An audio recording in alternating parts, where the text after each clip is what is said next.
இந்தி கூட்டணிக்கு போன ஸ்டாலின் அவர்கள் நேரம் இருக்கே போற போக்கில் பிரைம் மினிஸ்டர் பார்க்கலாம்னு ஒருத்தர் பார்க்கிறார்.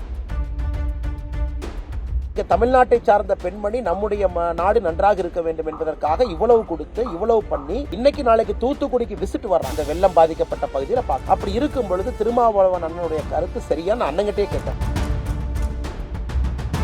அதுல வார்த்தை போர் என்ன வார்த்தை போர் உதயநிதி ஸ்டாலின் அவர்கள் சொன்ன வார்த்தை அது தவறுன்னு சொல்லி அவங்க சொன்னாங்க. அதுவும் அட்வைஸா தான் சொன்னாங்க. நல்ல அந்த பிரஸ் மீட்டை பாருங்க.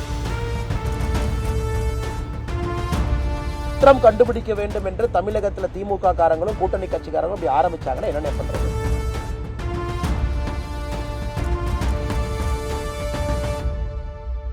நிதியமைச்சர் நிர்மலா சீதாராமன் அவர்கள் தன்னை பிரதமர் நினைச்சுட்டு பேசுறாருன்னு சொல்லி திருமாவளவன் எம்பி குற்றம் சாட்டியிருக்காரு. தமிழக மக்களை அவர் வந்து காயப்படுத்தியிருக்காரு அப்படின்ற மாதிரி சொல்லியிருக்காரு. தமிழக மக்களை நிர்மலா சீதாராமன் அவங்க ஏன் காயப்படுத்தினாங்க? அவங்க இதே ஊருக்காரங்க, இங்கேயே படிச்சவங்க, அந்த மண்ணில இருந்து பேசிட்டு இருக்கோம், இங்கேயே வளர்ந்தவங்க, நம்முடைய தமிழ் பெண்மணி இன்னைக்கு வந்து நிதி அமைச்சராக இருக்கிறாங்க. இவங்க ஒரு விஷயம் புரிஞ்சுக்கணுங்கன்னா, மாநில அரசு மத்திய அரசுக்கு 12ஆம் தேதி 13ஆம் தேதி அல்லது அட்வான்ஸ் வார்னிங் வந்த நாளோ 18ஆம் தேதி 19ஆம் தேதி மழை வந்த நாளோ முன் அறிவிப்பு கொடுத்த நாட்கள்லயோ 12-13ல மாநில அரசு டெல்லிக்கு போன் பண்ணி எங்களுக்கு வந்து அட்வான்ஸா கொடுங்க, எங்களுக்கு வந்து இதை பண்ணுங்க கேட்கல. நிர்மலா சீதாராமன் மேடம் அவர்களே வாலண்டரியாக, நீங்க பாருங்க எந்த அளவுக்கு தமிழ்நாட்டுக்கு வேலை பார்த்திருக்காங்க. திருமாவளவனை புரிஞ்சுக்கணும். வாலண்டரியா ஹோம் மினிஸ்டர் அமித்ஷாஜியை போய் பார்த்து, இங்கிருந்து யாருமே கடிதம் எழுதாம, சீஃப் செக்ரட்டரி கடிதம் எழுதாம, இந்த மாதிரி தூத்துக்குடியில பிரச்சனை இருக்குன்னு அவர்கள் போராடி ஹோம் மினிஸ்டர் கவனத்துக்கு எடுத்துட்டு போய் 5 ஹெலிகாப்டர், அதுக்கப்புறம் உங்களுக்கு தெரியணும் ட்ரோனியர் ஏர்கிராப்ட்ஸ் எல்லாம் கொண்டு வந்தாங்க. அதை அவங்களுடைய முகநூல் பதிவாகவும் போட்டிருக்காங்க. ஐ ரெஸ்ட், நான் என்ட்ரு பண்ணி என்டிஎம்ஏல சண்டை போட்டு அதை வேகமாக கொடுங்கன்னு நான் சொன்னேன். ஏன்னா மாநில அரசுல இருந்து ஒரு பிக்சர் கூட கிடைக்கல. டெல்லிக்கு ஒரு பிக்சர் அவங்க கொடுக்கல, இவங்க ஒரு சித்திரம் வர கொடுக்கணும். அன்னை மலை இவ்வளவு வந்திருக்கு, தூத்துக்குடி இவ்வளவு பிரச்சனை இருக்கு. ஸோ அந்த நிர்மலா சீதாராமன் அவர்களை எப்படி அவங்க தப்பா சொல்ல முடியல? அவங்க வாலண்டியரா வேலை பார்த்து இதை செஞ்சிருக்காங்க. நாங்கள் போய் பார்த்தோம், நானும் நம்முடைய அமைச்சர் முருகன் ஐயா அவர்களும் போய் நிர்மலா சீதாராமன் அவங்கள 1 மணி நேரம் பார்த்து போட்டோகிராஃபோட எக்ஸ்பிளைன் பண்ணோம். குறிப்பா இன்னைக்கு தூத்துக்குடியை பொறுத்தவரை நெல் வயல் எப்படி இருக்கு, வாழை எவ்வளவு விழுந்திருக்கு, உப்பளம் எவ்வளவு சேதம் அடைஞ்சிருக்கு, தூத்துக்குடிக்குள்ள என்ன டேமேஜ், கவர்மெண்ட் ஹாஸ்பிட்டல் எந்த நிலைமையில இருக்கு, திருநெல்வேலி எப்படி இருக்கு, தாமிரபரணி வெளியே பொங்கி எடுத்து வந்தனால கரையில் இருக்கக்கூடிய பகுதிகள் எப்படி இருக்கு, எல்லாத்தையும் 1 மணி நேரம் கேட்டுக்கிட்டு அவங்க உடனடியாக அதை உள்துறை அமைச்சர் எடுத்துட்டு போனாங்க. அப்புறம் பிரைம் மினிஸ்டர் ஆபீஸ்ல ஒரு கோஆர்டினேஷன் மீட்டிங் நேற்று முன்தினம் நினைக்கிறாங்கன்னா தமிழ்நாடு அதிகாரிகளும் பிஎம்ஓ அதிகாரிகளும் ஒன்றாக இணைந்து ஒரு கோஆர்டினேஷன் மீட்டிங் போட்டாங்க. இது அனைத்தும் எப்படி நடக்குது? சும்மா நடக்குதா? இந்தி கூட்டணிக்கு போன ஸ்டாலின் அவர்கள் நேரம் இருக்கே போற போக்கில் பிரைம் மினிஸ்டர் பார்க்கலாம்னு ஒருத்தர் பார்க்கிறார்.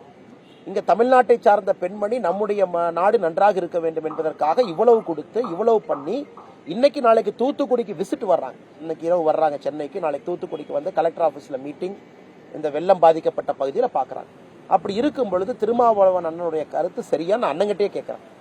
தமிழ்நாட்டிற்காக இவ்வளவு பாடுபடக்கூடிய ஒரு மந்திரி, அதுல வார்த்தை போர் என்ன வார்த்தை போர் உதயநிதி ஸ்டாலின் அவர்கள் சொன்ன வார்த்தை அது தவறுன்னு சொல்லி அவங்க சொன்னாங்க. அதுவும் அட்வைஸா தான் சொன்னாங்க. நல்ல அந்த பிரஸ் மீட்டை பாருங்க.